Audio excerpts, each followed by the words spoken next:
ಅಂತ ಗೋಕಾಕ್ ಶಾಸಕರ ನೀವು ಹೇಳ್ತಿರಲ್ಲ, ಇವತ್ತು ನೀವು ಗೆದ್ದು ಬಂದಿದ್ದು ಯಾವ್ದಾದ್ರೂ ಇದಿದ್ರೆ ಅದು ನೀವು ಹಿಂದುಳಿದ ಮತಗಳಿಂದ ಗೆದ್ದು ಬಂದಿದ್ದೀರಾ. ಆದ್ರೆ ಇವತ್ತು ನೀವು ದೇವರಾಜ ಅರಸ್ ಅವರ ನಂತರ ಯಾರಾದ್ರೂ ರಾಜ್ಯದಲ್ಲಿ ಹಿಂದುಳಿದ ವರ್ಗಗಳನ್ನ ಮೇಲ್ದರ್ಜೆಗೆ ಎತ್ತುವಂತ ಕೆಲಸವನ್ನ ಮಾಡಿದ್ರೆ ಅದು ನಮ್ಮ ಹೆಮ್ಮೆಯ ಸಿದ್ದರಾಮಯ್ಯನವರು.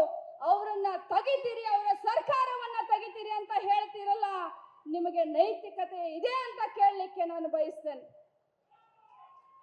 ಬಂಧುಗಳೇ, ಇಡೀ ದೇಶದ ಇತಿಹಾಸದಲ್ಲಿ ಕುರುಬ ಸಮಾಜಕ್ಕೆ, ಇಡೀ ದೇಶದ ಇತಿಹಾಸದಲ್ಲಿ ಕುರುಬ ಸಮಾಜಕ್ಕೆ ಕಿರೀಟವನ್ನ ತೊಡಿಸಿದ್ದು, 2 ಬಾರಿ ಮುಖ್ಯಮಂತ್ರಿಯನ್ನಾಗಿ ಮಾಡಿದ್ದು ನಮ್ಮ ಹೆಮ್ಮೆಯ ಕಾಂಗ್ರೆಸ್ ಪಕ್ಷ.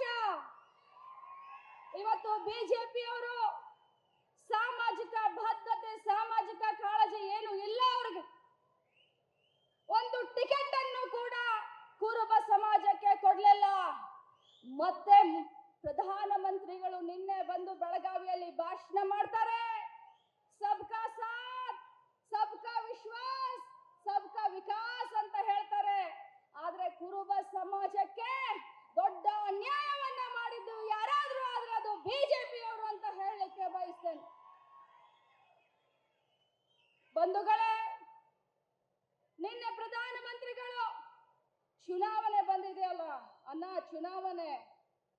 ಚುನಾವಣೆ ಬಂದಿದೆ, ಅದಕ್ಕೆ ಬೆಳಗಾವಿ ನೆನಪಾಗಿದೆ ಪ್ರಧಾನಮಂತ್ರಿಗಳಿಗೆ.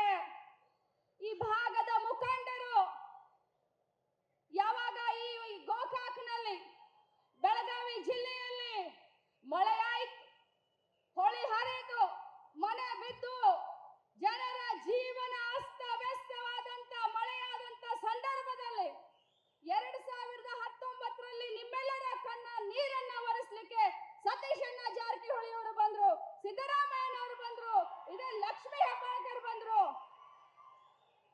ಯಾಕೆ ಮಾನ್ಯ